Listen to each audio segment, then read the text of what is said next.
Hey everyone, we're joined today by Alekhya, who recently matched into radiation oncology, an advanced course, and she'll be sharing her match journey with us today. Welcome, Alekhya. Thank you so much for joining us. Hi, thank you so much for having me. It's my pleasure being here. Awesome, awesome. So yeah, like I said, you matched into radiation oncology. Why don't you delve a bit more into that?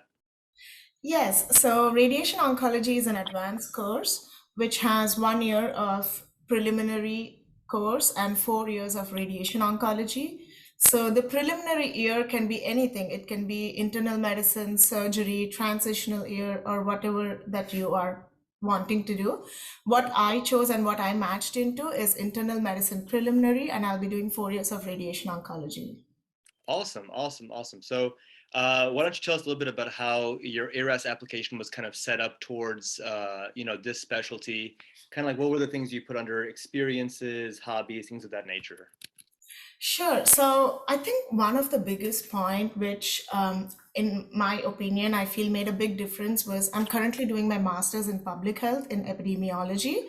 And I feel this has played a very important role, at least in the field that I chose, because it involves a lot of research in future if you are interested in, and that is something that I'm very interested in. So my whole CV, if you see from the beginning till now, everything has an ultimate goal of oncology. And I feel that is something very important for anyone who's applying in any field, where their CV looks at what you're actually wanting them to look at. And it goes with the flow. Like I finished my med school in India, and I always wanted to do something in oncology, rather pediatric oncology. Mhm. So my goal was to get into pediatrics and then do oncology for fellowship. But once I had kids of my own, that changed. Yeah. I did not want to do especially pediatric oncology anymore. Right, right. And that's when I thought I'd do internal medicine and get into oncology. And slowly it just came through the right path, which is radiation oncology. Awesome, awesome. Yeah, I definitely think that's super important how, like you mentioned, your CV kind of paints the picture of what your ultimate goal is. So as long as everything you're doing in every kind of category on the application kind of is geared towards your ultimate goal, it's pretty evident what you wanted to do. And that's great. Right. Awesome. So why don't you tell us a little bit about like some of the like your personal statement? How did you kind of construct that? So, like I said, my prime goal was oncology, and my whole personal statement revolved around how involved I was with oncology and how I really wanted to do something in oncology.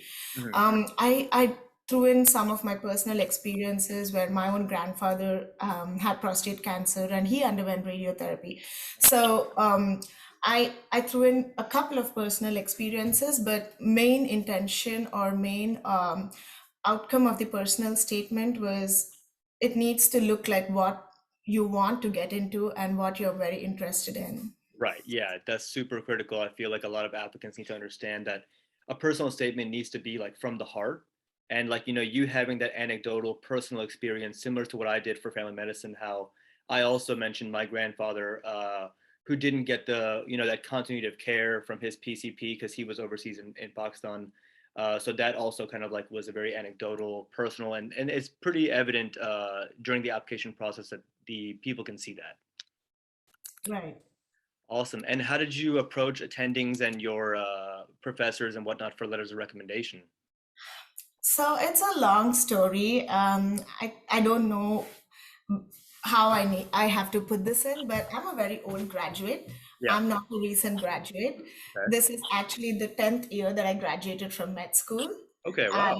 Yeah, I graduated in 2012, and this is the year that I'm joining residency. That's awesome. Yeah. So all you old graduates out there, please be motivated. It can happen if you're really passionate about it and if you're persistent, you can always reach your goal. Yeah. I don't think, I mean, that in itself shows so much consistency, perseverance, stuff of that. So, like, that's amazing to hear. Yeah, so when I moved to the US, I started studying for my steps, but also during that period, I was involved in a lot of research. Hmm. So I approached a lot of attendings in my husband's university if there was anyone who was interested in having an intern, and that's how I got into um, I got into research and they oriented me to what is research. Clinical research is not given big of importance back home, at least from Right. where I come from. Sure. It's a total different story here. Yeah. And it's really beautiful. Like it Yeah. actually makes a difference what you put in your the effort that you put in your research. Hmm. It actually makes a big difference to the community. 100%. Yeah. That's awesome. That's awesome. And then so huge congrats for getting accepted into an advanced program. That's amazing. Was this your top specialty? Yes, I like I said, I got into research and then I went to Baylor and I was working in Baylor as a research quality assistant. Hmm. And that's when I met a lot of attendings when I was going through their protocols. Hmm. And I approached them saying, hey, listen, this is an interesting case. Can I follow you when you're accruing patients for this study? I'd love to see how you're accruing patients and Right. I'd also want to keep my clinical experience. My ultimate goal was to become a physician and an oncologist. So I always wanted to stay in touch with my clinical side, Right. even though what I was doing primarily was research bench work. Right. That's how I approached all the attendings. That's how I did rotations. And that's how I was introduced to radiation oncology as well. Got you. And this year, when I applied, radiation oncology was my topmost priority, but I did apply to other specialties as well. Okay. What were the other specialties, if you don't mind me I asking? applied for internal medicine, being internal medicine preliminary. I wanted to do an internal medicine preliminary, so I applied for internal medicine as well. And I applied for a couple of family medicine programs. Okay. Cool. So in total, would you say how many programs total did you apply to? In total, I would say I applied to around 75 programs. Okay. Cool.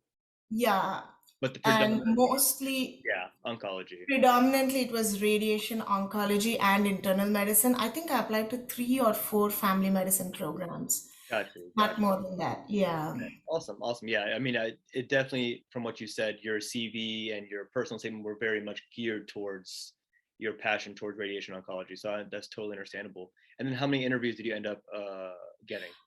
I had seven interviews in radiation oncology and I had eight interviews for internal medicine. Oh, wow. That's amazing. Good for you. Yeah. The eight interviews for internal medicine were not internal medicine categorical, but internal medicine preliminary Preliminary. position. Okay. Yes. Got Yeah. you. Got you. And then how did those go for you? It went well. It was a big surprise because this is the first time I was applying all over the US since I mentioned this is the 10th year of me graduating. So I was like, let me just go all for in. Sure. And I applied all over the US. And to my surprise, I got a lot of interviews. Yeah, it was exciting. Yeah. Yeah. Yeah. Obviously, the first two interviews were very nervous, but Sure. but Especially over after that, Zoom. yeah. Exactly. No, I feel you. Yeah, like you said, the first few were kind of nerve wracking, but after that, did you kind of like get the gist of it, get the hang? You felt more comfortable in that Yeah, setting. I'm just glad they were all virtual and I didn't have to go in. Traveling to like eight or nine places would Oh have yeah, been for sure. crazy. Oh my Yeah, gosh, I couldn't imagine. yeah, And then, yeah. do you think you felt like adequately prepared for the cut to the type of questions they ask you, or the general gist of the whole interview process? You felt you were pretty prepared, or not so much? Honestly, I did not prepare anything for an interview Okay. other than going through my CV and personal statement Right. Right. and the publications that I had because it's been a long time. So I need to like Sure. Sure. Kind of refresh freshen that. up. But Yeah. for the questions they asked, it was just like me talking with you. They're very friendly. Everyone was very nice, and they just wanted to genuinely know how nice of a person you are and how accommodating you are and how friendly you are. I don't think there were any questions that were asked that threw me away, and I'm like, what? I don't know what you're talking about. It was just like a normal conversation. Yeah, that's kind of the same gist I got. I mean, in the beginning, like you said, I was also super nervous for my first couple because I thought they might ask like some clinical questions or, hit me with some random, curveball. But it was a very like, chill, relaxed type of conversation. Like you said, I think they're really looking for if you're someone who can work well with others, works well in a team, can collaborate well together, and kind of make sure that you have a very patient-centered approach towards your Yes. thought process. Yeah. Yeah, that's awesome. Do you remember any like you said you didn't really have any kind of difficult or strange questions? No, I did not. Or maybe even before they got onto it, I put myself out there. Like Mhm. when they asked me, "Is there something you want to tell about yourself?" Then that's when I went and told. I do understand I'm an old graduate. Yeah, I do understand that it's a competing environment, but I do know that this is what I want to do, and my CV reflects the same. yeah, I've been working towards it for the past 10 years, and there was not even an year or a month in a year where I stepped behind and I said, okay, this is not what I want. right, You know, right. so that was evident in my CV where I kept writing papers, I did Mhm. publications, I You were kept always staying working. relevant. You were always like staying relevant. Exactly. Yes. And the publications and the papers that on the research that I did was also oncology related. Okay. And I worked in Baylor College of Medicine for 2 years, and that was also in the Department of Oncology. So Oh, nice. yeah, I made sure that I was able to reach my ultimate goal with small steps every day. Absolutely. I think that's super important. Always making those micro progressions leads to, a big step forward over time towards your ultimate goal. Yes. Yeah. Do you have any kind of recommendations in regards to interviews for future applicants? Um, I I just want to say don't be nervous and go through your CV. I think they want to see how well you know what you have written and what you want to do. And I don't think they're gonna ask anything very upsetting, other than asking you why would you want to come here, Exactly. and Sure. you should have an answer for that. Yeah, I definitely think I agree with you on everything you said. You should definitely have like reasonings as to why you would be a good fit at that program and why that program would be a good fit for you. And like you said, I mean, you had done so much over the past 10 years on your CV that it definitely, I feel like it's important for applicants to kind of review even like the older things, just so if they do get questioned about it, they don't seem like hesitant or forgetful, like, oh man, I don't remember what that research was like 5 years ago, you know? Right. Again, I don't think anyone asked me about, can you tell me what you wrote in that paper or that Right. poster? Yeah. Yeah. But I just wanted to be prepared. Exactly. I You think never know. yeah, you can never be over prepared, but like you said, also my suggestion would be like just don't overthink or like just be natural, be yourself and like be authentic. Yes. Yeah. 100%. And then how did you follow up with the programs post interview, like during the process, during the application process? I did send them emails. Mhm. I waited until I finished all my interviews to know what my rank list was. Okay. And I mentally prepared a rank list of where I wanted to go, what was number one, what was number two. And then I approached everyone, Okay. but I approached the top five more frequently than Sure, the sure. others. Of course. But I did send them an email. I sent an email to the program coordinator saying that I really had a very nice experience Yeah. and I'm really looking forward to meeting everyone in person. And I, in fact, wanted to actually go in person and look at everything because, like I mentioned, it was all virtual this year, Yeah. like it was for the past couple of years. Right. And I wanted to go and have a look at the universities in person before I ranked my programs. Okay, gotcha. Yeah, 100%. That makes sense. I mean, I also did the same thing, follow up kind of like with some emails. I think I even sent some thank you cards to like you said, your top three, four. That's sweet. Yeah, and I feel like no one really remembers to thank the coordinator, but they're the one that schedules all the interviews and they set up the Zoom sessions and everything. So they definitely should get some credit and some appreciation. Very true. Yeah, Very true. but Yeah. that's awesome. And then what factors did you personally use in ranking, the programs for you? I think my issue would be a little different since I'm married and I have kids. My top priority was place. Okay. My husband is an attending here in University of Oklahoma, Okay. so that was my top priority because I wanted to keep the family together. Sure. And after that, it was cities that were close to Oklahoma. But Okay. apart from place, I did look at the program as such, the number of faculty members, Sure. and how friendly they were during the interview, and how the residents were during the dinner, and those all played a very important role as well for me to decide number two, number three, and number four. Got you. Got you. Yeah, that makes total sense. So what were some of your greatest challenges, in your opinion, during this entire application process? During the application process, I think the wait period is the greatest challenge where you're like just waiting to hear from someone. Right. But because until you hear from someone, all I had in my mind was like, did my application go through? Did I submit all the documents? Was Yeah. everything in place? But once I heard back, even a rejection from a program, I'm like, okay, they got my application, so that's Right. Right. fine. They at least heard from me. Yes. Yeah. But apart from that, I think scheduling is another challenging issue with everything being virtual. You need to like, they have very limited dates, and you need to like schedule in a way that no programs are clashing. I had to turn down an interview just because it was overlapping with another program. Okay. So that is something that can get challenging. Okay. And I think you need to set your priorities, which program is more important to you, and ask the other program as well if they can reschedule or if there are any cancellations that you can, and you're willing to get back to them. Yeah. Yeah, and but apart from that, the whole journey is challenging, as it is for anyone and everyone. Oh yeah. Absolutely. Yeah, so I think every step towards your goal is very, very important. No step is small, no step is big. Every small little thing that you do makes a very big difference in your application. In one of the universities, I remember that they were very impressed with me working for 2 years in Baylor College of Medicine. And that was the last thing I thought someone would be very impressed with or happy with, you know. Right. They're like, oh, so you know all the admin side of the research work. That makes Yeah. it very easy for us to have a resident or a fellow who already knows what goes behind. Right. Exactly. So you never know what is going to make a big difference, but Right. I know that each and every step towards your goal counts. Exactly. 100%. And that's super cool that, you do have that behind the scenes admin experience, which, most applicants don't have. And I feel is definitely a huge asset to anyone who's applying. Yes, yeah, so that's what I want to tell everyone who's applying out there. If you do not match, this is the third time I'm applying. Okay.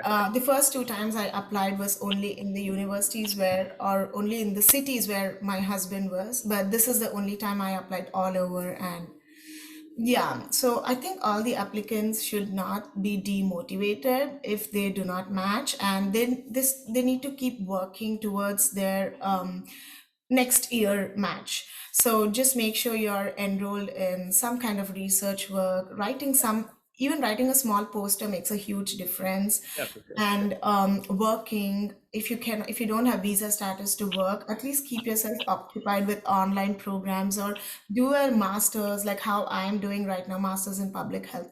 So just make sure that you're not idle and you're doing something which makes a difference in your application. So, Alekhya, you mentioned that you had graduated 10 years ago. So, what advice would you give for kind of those older graduates who are still applying this upcoming cycle? Yeah, that's a very good question. So, I know that graduation date plays an important role in your application, but it's not the only important thing in your application. Mhm. Um, like I said, in these 10 years, I have done a lot of research work. I have worked in an oncology department in Baylor College of Medicine, and I'm also currently doing my master's in public health. Mhm. So, all these things add up to your application apart from the graduation date. So, all you old graduates down there, I do not want you to be discouraged by other people who say, oh no, you're a very old graduate, you're not going to get in. Why are you still trying? Why are you still applying? Yeah. Don't listen to them. Just go Right. with your heart. And if this is what you're still passionate about and this is what you still want to do, even after all these years, Mhm. even though I was working, I was getting paid well, there was a part of me which didn't let go of the clinical side. That Yeah. is the main reason I just kept pursuing and I just kept applying. I was just persistent. 100%. So I think that's what helps and that's what plays an important role. Yeah, absolutely. I mean, I think it's very clear how much passion you have for radiation oncology, given that you graduated 10 years ago, but you've still, been in the field, been doing what you can, whether it be research, admin, whatever it may be, but like you were always trying your level best to stay as relevant and work towards your goal each and every year. Yeah. That's awesome. And then you mentioned you're getting your master's in public health. How's that going for you? And what made you want to decide to go into that? Yeah, so when we moved back to Oklahoma City, I knew I was applying that year, but I also did not know if I had a good shot in getting into residency. And when I worked back in Baylor College of Medicine, I really enjoyed the research work. I wanted to do something more concrete, which will give me a good base in future research projects. Right. And that's the main reason I chose Masters in Public Health. I was a little confused between epidemiology or health environment, but then I spoke to a couple of mentors and then I chose epidemiology. Yeah, that's awesome. I think it's beautiful to diversify, your scope of healthcare practice because there's so many different ways you can help patients, and you kind of venturing out and getting this additional degree only makes you more of an asset. Yeah, and I also want to mention that the course that I chose is a 2 year course. So I finished my first year now, and I still have another year to go. I believe most of the programs have a way to have an extension of your program. So I applied for a 2 year extension currently. Okay. I'm gonna be finishing my internal medicine preliminary and first year of radiation oncology. Okay. And after that, I'm gonna start back my MPH and try to take maybe a course in a semester or Yeah, kind of something like that. like a part-time kind of approach to it. Yeah, and slowly finish up my master's as well, along with my residency. That's amazing. So basically, you'll be doing an advanced residency program and a master's at the same time. Yes, That's so that's unique. the goal. Let's That's see. awesome. I'm so proud of you. That's Yeah. so great to hear. If you could say like one moment during the application process that was the most memorable for you, what would you say it was? Um, During the process, I think hearing from the universities was really exciting, and I was happy because, like I said, the last two times I just applied in 10 programs or 8 programs. I Okay. didn't hear from anyone, but first time it was really exciting when I knew that someone was interested and excited for me, and because I was not confident that I would get any interviews since I was an old graduate, but I was Sure. really happy to see a Getting that lot of feedback. people. Yeah, Yeah, exactly. When they yeah, when they email you back, like it was great to meet you. I'm like, oh, that's awesome. You like me? I It's a know. great feeling. I know, but in the interview process, the most memorable moment was, I think, interview with University of Oklahoma as well. Like everyone were very friendly, and I did a rotation here, so they knew me, and they were very comforting, and they made sure I was comfortable. Nice, nice, nice. Yeah. That's awesome. So what are you looking forward to most in your career? Looking forward. Um, Radiation oncology is a new field. Hmm. Like back home in India, when we are not exposed to radiation oncology as a rotation in our medical school program. Sure. So, this is a completely new field and there's a lot to learn.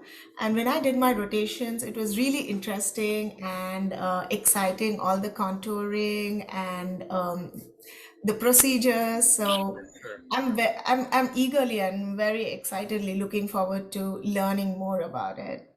That's awesome. That's awesome. So glad to hear that. So how can our viewers and people watching this help support your medical journey, and where can they follow you? So you guys can follow me on Instagram. My handle is Adlekma. It's ADLEKMA. Or you're more than welcome to send me emails if you're really interested in radiation oncology. I'll be more than happy to help you set up with some rotations. That is something that I did personally because, like I mentioned, I did not have any experience in radiation oncology prior to my rotations here. Mhm. So I did a couple of rotations in radiation oncology, and only once I knew this is what I wanted, I went ahead and I applied for the program.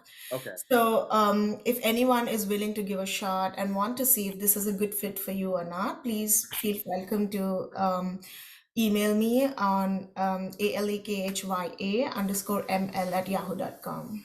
Awesome. Yeah, I think it's super important, to kind of diversify what you experience during rotations, and only then will you know what really is a good fit for you, and what you could see yourself doing for like the rest of your medical career. Right. And also, there are a lot of people who might discourage you. And I myself did not know that I had a good chance in radiation oncology before I applied or before I did my rotations. Mhm. Since you do not see a lot of IMGs in radiation oncology, I think it's it's a misnomer, or people do get discouraged that this is not the field I can apply to, I'm not going to match, or Sure, sure. but it is not like that. Okay. Don't get demotivated by what people say. If this is what you really want to, and if this is what you really like, I'm sure there's so many ways out there to get in. 100%. I feel like people should not give up on their passions, no matter how difficult or what people say or, outside noise. They should be kind of like just silence and just you should just keep working towards your goal if you really care about it that much. Right. Absolutely. Well, thank you so much, Alekhya, for joining us. We wish you best of luck in your future endeavors, and it was great hearing from you. Thank you so much. Thank you so much for having me. Thank you.